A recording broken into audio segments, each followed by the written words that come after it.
and those who are not here for the efforts that have been put in to make sure we save lives under this pandemic, coronavirus. It has been concerted effort. Lives have been lost, but with the support of everybody in whatever part of the world, lives have been saved. I want to thank everybody and thank you who are here. I also want to take this opportunity on behalf of the NRM Party to thank you for the efforts that you have put in as our partners to make sure democracy in this country, every round of elections, there is improvement in terms of transparency. I want to thank you. I also want to welcome you to our headquarters as the party in leadership, but also the party that has been given the mandate for the next 5 years as we wait for the results of the ruling from the court. I also want to thank you that you have always accorded us time as a party. On the 9th of September, you had a discussion with us here under the chair of my colleague, Honorable Richard Todwong. We had discussions and we discussed issues that were of mutual concern. What I remember was basically the issue of elections. And the question was, would we really have elections given the political situation and the issues of COVID in the country? My colleague assured you that we would have elections, and we had peaceful elections on the 14th of January.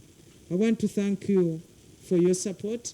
I want to thank you for all that you are able to do to make sure it happened. I also want to remind you that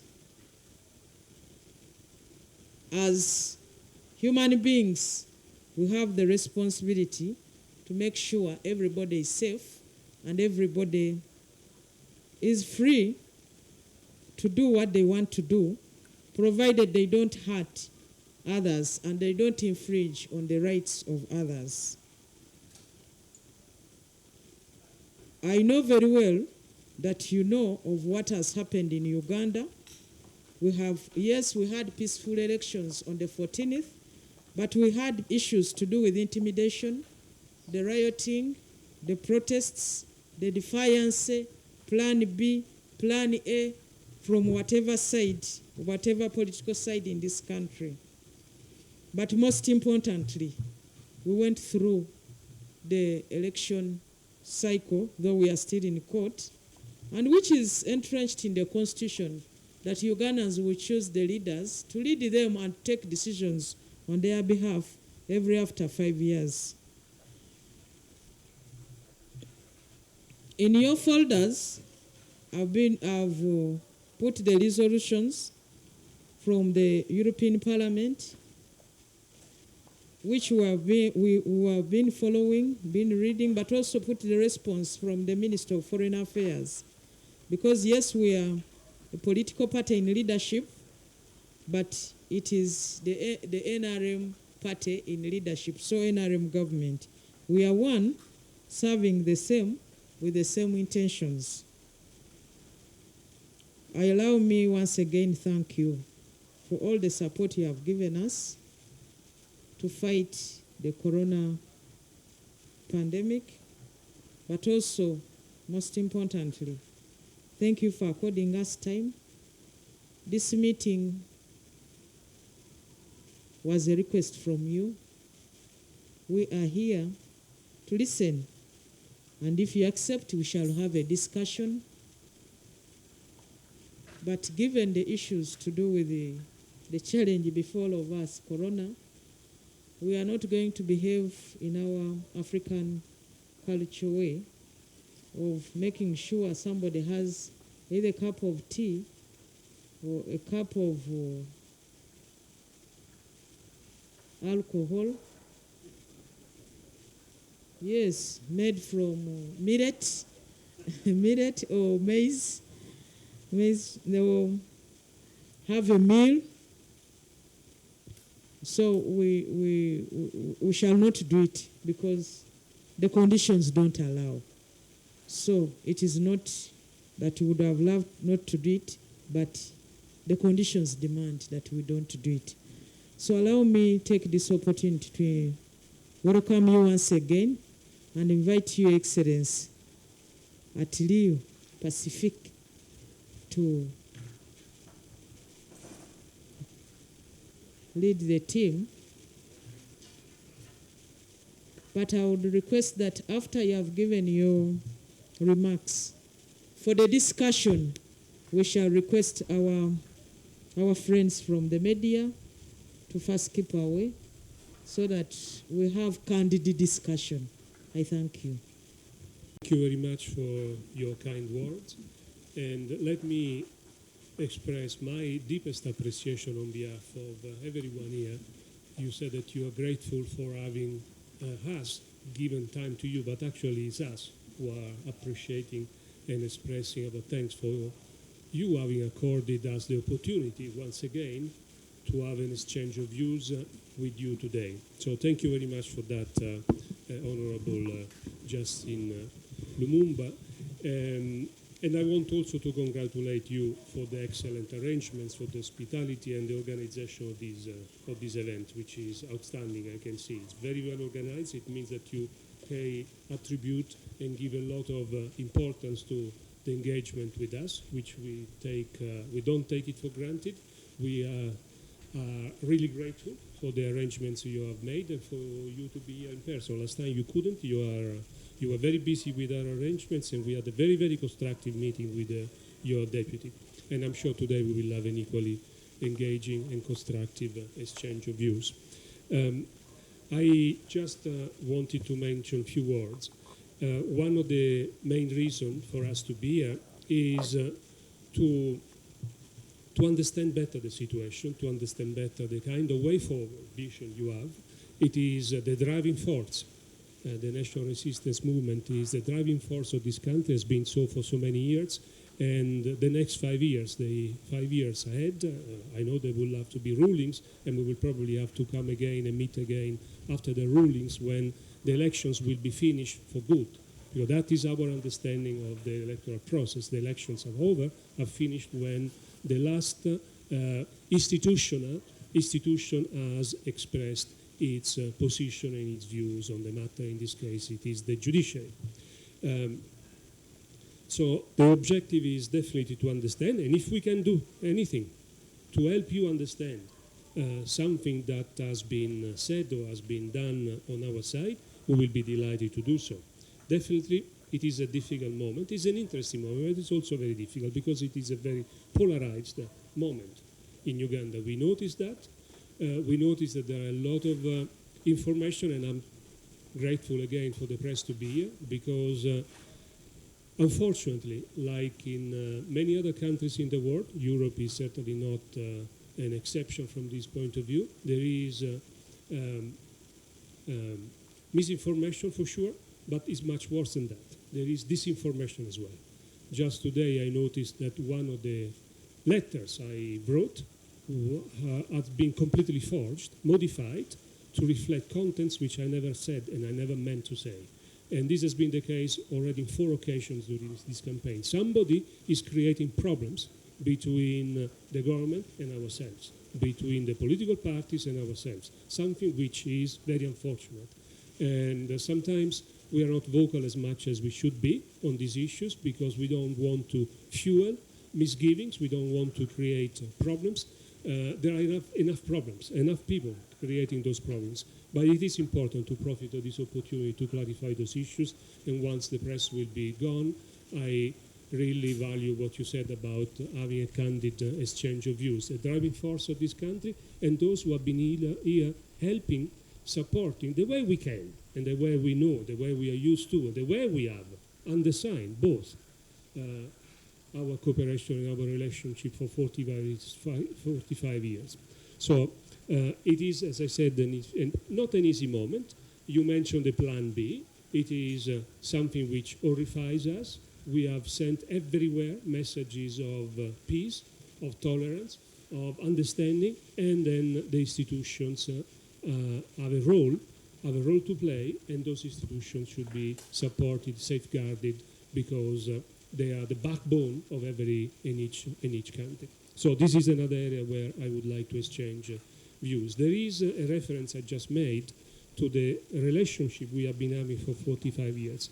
This is not a relationship based on friendship, which is obviously there, but it's a relation based also on a legal framework that our country signed. The latest one is called the Cotonou Partnership Agreement. It was signed by nearly 77 countries all over the world. In Europe, all European Union member states, 28 at that point. In Africa, all African countries. In the Caribbean region, all countries in that part of the world, and in the Pacific as well. In that partnership agreement, which is an internationally binding agreement, we identified our values, our vision, our expectations, what our institutions are supposed to do, including the European Parliament. There is a role that they are supposed to play vis-à-vis us and vis-à-vis the partnership we have signed. They are bound to say whether we are doing a good job, whether the European Union institutions are playing according to the rules, according to the papers we undersigned, according to the agreements we have made or not. So the first message when the European Union Parliament speaks is for us. Say, my friends, you're not doing a proper job. And we are not doing a proper job because of this and this and this. That is their opinion. I'm nobody to challenge that opinion. I'm nobody to say, I don't agree with that. That is something each of us may have in the back of their mind, but as a civil servant, we just listen to what our institutions, the judiciary, the legislator, and the executive tells us. We obey, we carry out, and we do our best to make those decisions and those positions understood. That is my ambition. I hope one day I will be able to perform that task properly. So far, I've been humbly unable to do so because it's a very difficult task. But that is my ambition. There is an important point I'm trying to make here. There is a partnership, but it is a partnership which is about to expire. It is a legal framework which has been in place for 45 years. It is a legal framework which has been extended every 20 years since then with all kind of agreed, mutually, jointly agreed conditions and conditions which are perhaps not anymore reflecting the reality of our time. And that is why there is now a negotiation which is called the Post-Cotonou Agreement. In Uganda, I believe it's the Minister of Foreign Affairs representing in this committee of wise women and men who are negotiating this new partnership agreement, which is going to set up the relations we will have for the next 20 years, I hope.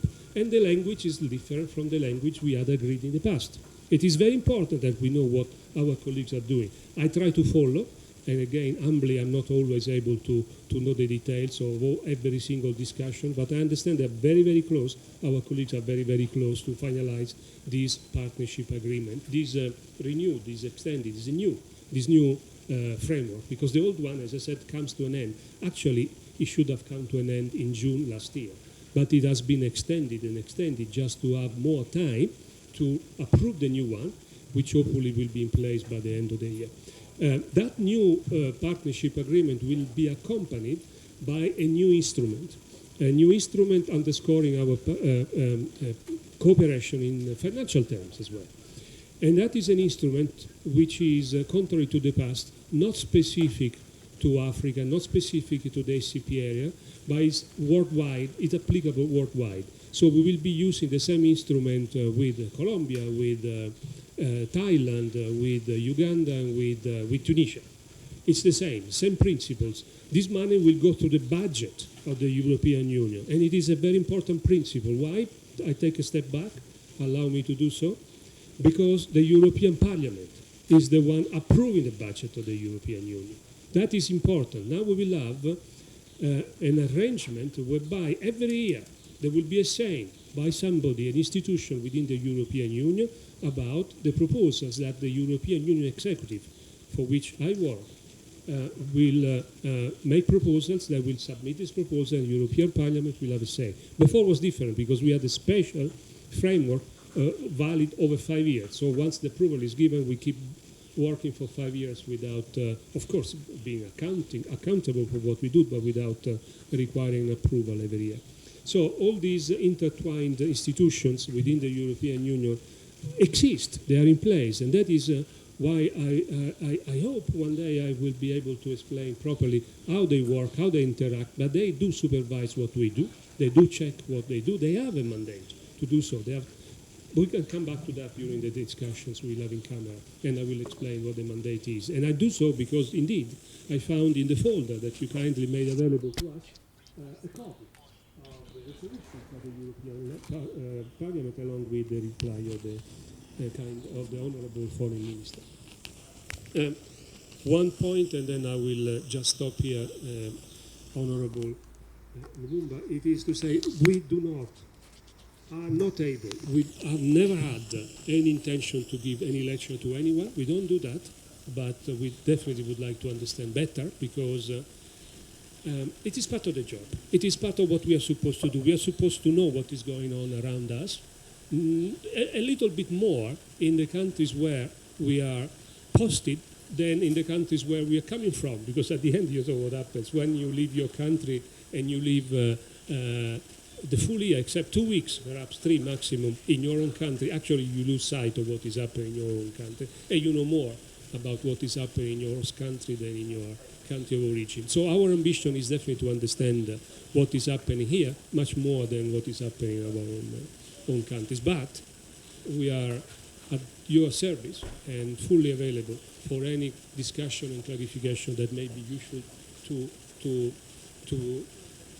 provide, in order to understand also what is happening there, because all what we do is also relevant to what is happening. We have constituencies there as much as you do. So it is important to bring together these two dimensions. There is a constituency of those politicians and civil servants working in Europe, and there are constituencies of those politicians, civil servants, members of the institutions serving Uganda in this country that graciously hosts all of us. And I will, if you allow me, I will stop here and again express my deepest appreciation for the time you have made. And then if you could give us a couple of hours, maybe up to 12, to have this discussion, that would be very... But if you want to cut it shorter, we will be at your disposal. Thank you very much.